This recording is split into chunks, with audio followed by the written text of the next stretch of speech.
এই যে তৃতীয় স্থানে নির্ধারণী ম্যাচটা, এটা কেন জরুরি?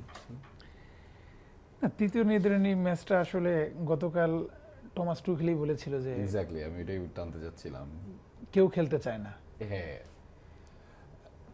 ইনফ্যাক্ট কি হয়েছে, ধরো এত বড় একটা জার্নি, মানে এটা তো মানে যতখানি ফুটবলারদেরকে বলি যে তাদের ফিজিক্যাল একটা যেই কি বলে যে একটা দীর্ঘ সময় ধরে ফিজিক্যাল একটা ট্রেন্ড আপে থাকা, হ্যাঁ, তার চেয়ে বড় একটা ব্যাপার থাকে কিন্তু মানসিক। ফিজিক্যালি ওরা হয়তো হ্যাবিচুয়েটেড, কিন্তু একটা সিঙ্ক্রোনাইজেশনের মধ্যে একটা টুর্নামেন্টে আছে, সেই টুর্নামেন্টে একটার পর একটা ম্যাচ জিতলে বা তুমি হচ্ছে যখন নকআউট পর্বে চলে যায়, হারলেই বিদায়, বিদায় জি।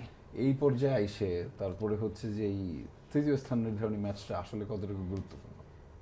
তৃতীয় নির্ধারণী ম্যাচ গুরুত্বপূর্ণ একটা জায়গায়, সেটা হচ্ছে টাকা। আচ্ছা, ঠিক আছে, আমার কাছে মনে হয় টাকা, রাইট। কারণ টাকার একটা ডিফারেন্স আছে, এই কারণে হয়তো বা করা হয়। কিন্তু সেটা কি পয়েন্ট টেবিল দেখে টেকে ভাগ করা যেতে পারে না? এরকম কিছু করা যায় যায় কি না? সেটা যায়, এটা ফিফার সিদ্ধান্ত, আমরা তো এখানে মানে কিছু করতে পারবো মানে না। বিশেষ করে এর আগেও শুনছিলাম যে তৃতীয় স্থানীয় নির্ধারণী ম্যাচটা ফুটবলারদের উপর জন্য একটা মানসিকভাবে ট্রমা কাজ করে, কারণ তারা বিধ্বস্ত থাকে সবাই, কারণ ফাইনালের খুব কাছ থেকে এসে দলটা হেরে যায়। এটা ভাই প্রতিবারই একই রকম কথা হয় সব সময়, যে কি কোনো খেলোয়াড় খেলতে চায় না, একটা ভ্রমণ যাত্রা আছে, সবকিছু মিলে এত মানে খেলোয়াড়দের মানে মনের বিরুদ্ধে গিয়ে খেলা যেটা বলে, সেটাই হয় জোর করে। এবং সেটা তুমি যেহেতু প্রাইজ মানির কথাটা একটু বললাম, আমি একটু প্রাইজ মানিটা একটু তথ্য আছে কিছু, সেটা একটু জানিয়ে দিই। 48টা দল অংশগ্রহণ করেছে। সো 48টা দলের বাইরে, পারফরমেন্সের বাইরেও আর্থিক পুরস্কার আছে। সব মিলিয়ে আসলে কে কত টাকা পাবে সেটা যদি একটু জানিয়ে দিই। 33 থেকে 48তম যেই দলগুলো হয়েছে তারা পাবে $1 কোটি, বাংলাদেশি টাকায় 122 কোটি টাকা।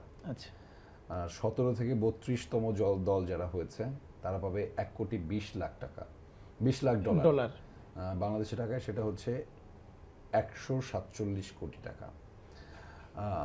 নবম থেকে 16তম দল যারা হয়েছে তারা, অর্থাৎ যারা কোয়ার্টার ফাইনাল পর্যন্ত রাউন্ড অফ 16 পর্যন্ত যারা উত্তীর্ণ হয়েছে তারা পাবে $1,60,00,000 ডলার, সরি $60,00,000 $60,00,000 বাংলাদেশে প্রায় 196 কোটি টাকা। পঞ্চম থেকে অষ্টম স্থান নির্ধারণীতে যারা ছিল, অর্থাৎ যারা কোয়ার্টার ফাইনাল থেকে বিদায় নিছে, তার হচ্ছে $2 কোটি, যেটি বাংলাদেশের টাকায় 245 কোটি টাকা।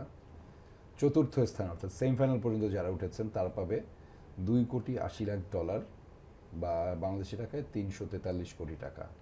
তৃতীয় স্থান, যেটি খেলা হবে আগামীকাল, সেটির পর্যন্ত যারা উঠেছেন, অর্থাৎ যে দুই দল খেলবে তারা পাবে $3 কোটি, বাংলাদেশি টাকায় 368 কোটি টাকা।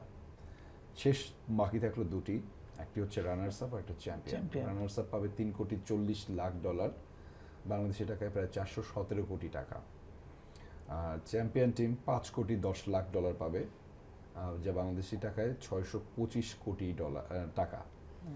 সো এই হচ্ছে, এবং এইটির প্রস্তুতি বাবদ অর্থ আছে কিছু, প্রতি দল পাবে $25,00,000, প্রত্যেক দলই 48টা দল যারা অংশগ্রহণ করেছে প্রস্তুতি বাবদ এটা খরচ, এটার বাংলাদেশি টাকায় প্রায় 30 কোটি টাকা। এবং অতিরিক্ত দলীয় সুবিধা বাবদ কিছু অর্থ আছে, সেটা সবগুলো দল মিলিয়ে 48টা দল মিলিয়ে সেইখানে ফিফার নির্ধারিত বরাদ্দ আছে $1,60,00,000 বেশি, যা বাংলাদেশি টাকায় 196 কোটি টাকা। এটা হচ্ছে ওর অতিরিক্ত দলীয় সুবিধা প্রদানের ক্ষেত্রে নানান সময় ব্যয় করা হয়। তো ফলে যারা চ্যাম্পিয়ন হতে যাচ্ছে তারা বাংলাদেশ টাকায় 625 কোটি টাকা পাচ্ছে, এবং এর পরে ব্যক্তিগত কিছু আরো প্রাইজ মানি রয়েছে, অনেক টাকার হিসাব। কিন্তু 625 কোটি টাকা কি খুব বেশি? যেটা কি বলা হয় যে কি বলে এটাকে, আমাদের আমরা যেটা বলি যে ওয়ার্ল্ড কাপটাকে বলা হয় যে বিশ্বের সবচাইতে চমকপ্রদ টুর্নামেন্ট যেটা, সেইটার ক্ষেত্রে 625 কোটি টাকা কম হয়ে গেছে না? Greatest show on earth, greatest show on earth যখন আমরা বলছি তখন কি এটা 625 কোটি টাকা তো কম, কোটি ডলার, 625 কোটি টাকা বাংলাদেশি হিসেবে, যেখানে হাজার হাজার কোটি কোটি টাকার ব্যবসা চলে, কম কি হয়ে গেছে? তোমার কি মনে হয়? না, আমার কাছে মনে হয় ঠিকই আছে। ঠিকই আছে। হ্যাঁ, মেসিদের জন্য 625 কোটি ডলার কি না, মেসির জন্য কম, মেসির জন্য কম, এই জন্য হয়তো বা ফিফার। তবে এখানে আরো একটা জিনিস হতে পারে, মেসির ক্ষেত্রে টাকাটা তাদের কাছে ওরকম ফ্যাক্ট নাও হতে পারে, যে সম্মানটা, চ্যাম্পিয়ন হওয়ার যে গৌরবটা, সম্মানটা, সেটাই আমার কাছে মনে হচ্ছে লেগেছে। প্রাইসলেস।